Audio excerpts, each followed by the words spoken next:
uthi wafica bephuza utshwala wafika umqambo wendlela embeditaza Christopher wathi hey nahlala kahle wathi uma iqala nje ukukhuluma wathi uma sifike endaweni sifike sibhala incwadi siyakhumbula sonke maNazaretha Amen. wathi sesifice ishosho zakuleyo ndawo zifike isukume kungani singambabazanga ushembe njombe yakho baba wafika ngonyaka odlule kwenzeke lokhu nalokhu kusale kanjani ngiyayibuzela wona Damashi ushembe umsebenzi akhulume ngawe engene ngamasaka lapha ekhaya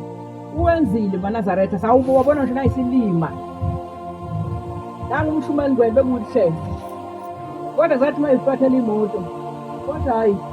ambabhokala lemifaka emotweni sengihambela mina Amen. manje kungani singababazanga ngubani ungambona ngoNgonya hamba maNazaretha kuya ngani ngoba ushaya phela mayifika ufuna imisebenzi kukhona futhi ingonyo luka lenkulu engazi ukuthi uyokhuluma ngobuya lesalako angithethi baba umfundi ngiyekubongeni Amen. ukube mhlawumbe mayifika endaweni yefuna imisebenzi yakuleyo ndawo kuhlembe nimbona kanjani wenzani uma niqala ukumbona wenzani wasuka lapha wenzani kuyobala nini konke lokho maNazaretha cha mina ngisakhala maNazaretha ukuthi ake ligeqwe leli gula ageqwe lingakhiwa phezulu maNazaretha ngoba ubaba izona indaba ayifunayo emoyeni wakhe azozenza iBhayibheli akanaswafa neindaba ezingaka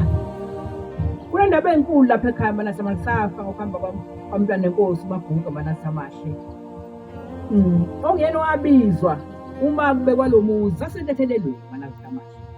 uma kubuke lo muzi namuhla ushembe asiphakamisa ngawo nomswati asiphakamisa ngawo sagibela imoto sabuya lapha ekhaya ithini sekamba lethembele sifanele kubaba inyanga yezulu maNazaretha konke lokho kuyafuneka kuchaza kukhulunywe endelele maNazaretha babonete elikhulu lelithi angazi ukuthi noma bayifuna ukukhombisa inhlanhla ukuthi noma unamandla yena lelithi lambelwa nguye la nangu phela ngalapha emampondweni ethu baba khiphana amatshe ayisithupha la savala umthombo sinobaba wakhishwa lamatshe ayisithupha kwathi ayiseveni ngathini bathi baba sesiwakhiphile lawa waseyasondela ubaba bathi bababa nje leli-7 baqhuba umthombo Amen. manje-ke endekelelweni kunelide nje lisegeyithini uma ungena wenyuke ngakababa lelithi nganginengane igula ikhala njalo lengane ubaba ngo-5 lapho inyanga yezulu wayithola singaphandle seyiyaluka seyisebenza inhlaliso ukuthi-ke yayisebenza lapho uthi ubaba inyanga yezulu abakhiphe litshe lide lelitshe ayihluleka amadoda obaba bayihluleka obaba ukukhipha lelitshe sawuthi-ke uyani Jamengweni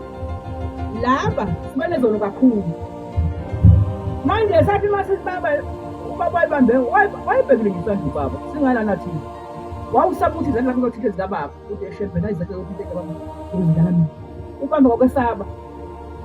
angikhumbula isinquma angikhumbula kade ngenyekile namanje ngimthangala la ntetheleke ngafana ndikhombe nabanje lebi babekhona omkhokheli bekhona obaba umfundi nomshumali wena bekhona sentethelelweni maNazaretha lapho ngenyanga umfundisi wethu yena lo uDlamini wagula emvela busha ephethwe isisu wagula umfundisi angikakhumbuli kahle ukuthi kwafika ushembeni elele uthi kahambe nohlobo ayentethelelweni afike umfundisi lo akhulekela abagulayo wakhulekela abagulayo umfundisi Dlamini wakithi nangu ukusinda kwakhe kwaba sekukhulekeleni abagulayo wasinda khona Amen. ngelinye ilanga wagayelwa ngumfazi amabhodlela yena lo sasikhona silapha emvela busha kwakumagamede isigebengu sisukela eThekwini sihlele phela emvelo shokuhlala abantu abagulayo nabaphilayo kwaba umuzi nje wabantu bonke sonke sasibelethela lapha omkhokheli noma umfundisi kuhlala lapha eMvelabusha kwikhala wonke umuntu. Lo mama angazi noma umfundisi wayevamise ukucela kuya amanzi into bafanele ukwenzekana ngazi.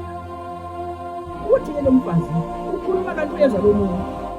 uthi namhlanje ngifuna umthatha uJuko ngisenaka amabhodlela ngifuna emathi ucela amanzi ngifake amabhodlela phakathi. Kwagijima lo mnye umama wakumfundisi wathi sibani balethela amanzi ungawaphuli ugaya amabhodlela wafaka phakathi. Ngisho umfundisi Dlamini nangu wakithi usinde ey'ntweni ey'ningi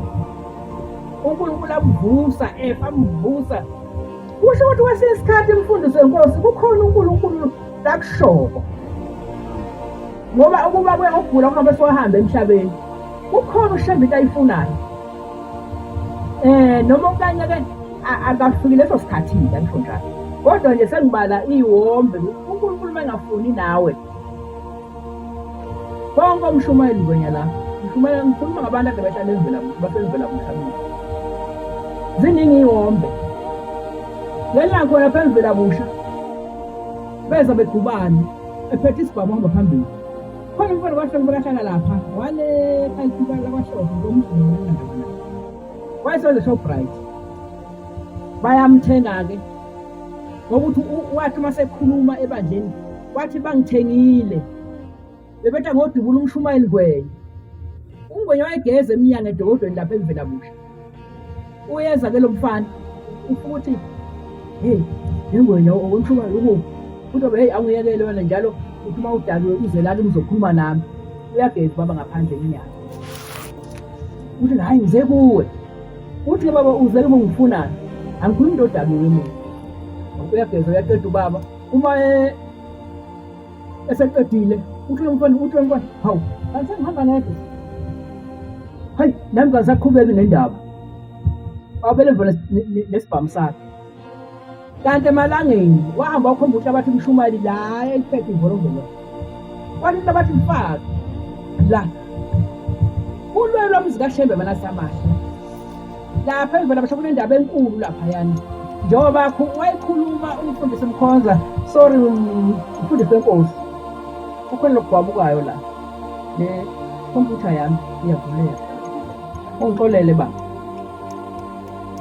yavuleka le computer yami uyabona isikhathi esikahlekile Manasamasha lapha yani wayekhuluma le ndaba ngeviki lokuqala umfundisi Mkhonza wayethi hebeshi ayingathi uza nayo waseyilahle endlini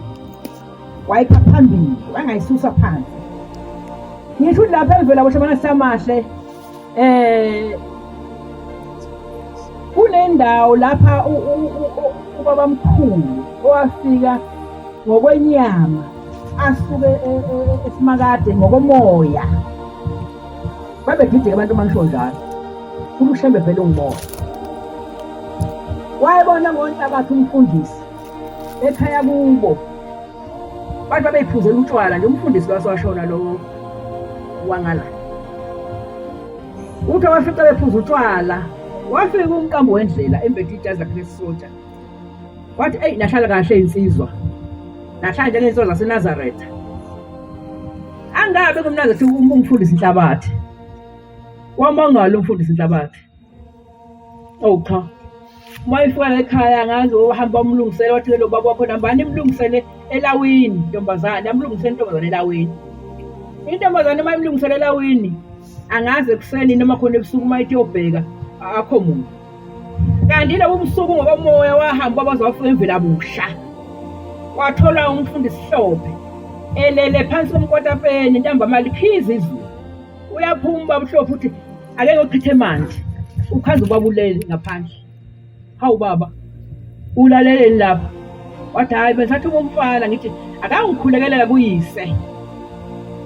umfundisi Hlophe sakhishwa uNkulunkulu uthi ngazolanda umqambo wendlela amlalise endlini Manasamasha walala-ke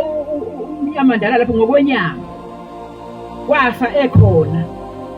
kwathi ekuseni uyomvusela babamhlophe umfundisi Hlophe umthola awusawuvukile hawu ninjani baba awusibele kahle hawu ke nenza itiye bami uma bekumkhokheli uMampanza ufika ukuthi umkhokheli noma zawo azikho iy'nkambi zibuya ingane baba uthi umama inkambi kazikho bayazi umkhokheli imsuka yalapha ekhaya le intombi zakhona lezi ezayihlala eMvelabusha ayihlala kaMahluzi ngale kamkhokheli uMahlophe loshone manje kwakuyizwa amakhosana akhona lawo eMvelabusha untombi babo nje ukwelapha eMvelabusha umkhokheli wonke umfundisi umsizwa babo ela kwabo balapha eMvelabusha mina ngishada ngibathola eMvelabusha liyahla elonyaka athi-ke umqambi wendlela uBamhlophe athi emoyeni so angikhohlwa namanje athathe 5 roses ayinimhlophe nali itiye uBamhlophe athathe uhlophe mina ngamamkwezithi akabona uBamhlophe ukuthi lo muntu uthathe emoyeni nje umhlobonye umkapende zihamba ingane abuye baba bathi ubisi kalukho anoma ungahlupheki Hlophe thatha icondense lakadzeni nayibona isikotela condense lakadzeni ayithathe futhi umqambo wendlela ayibeke phansi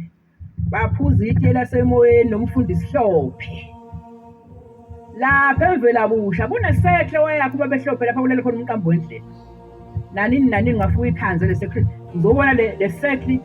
yakho ngoba umfundisi Hlophe kwalele khona umqambo wendlela manathi amahle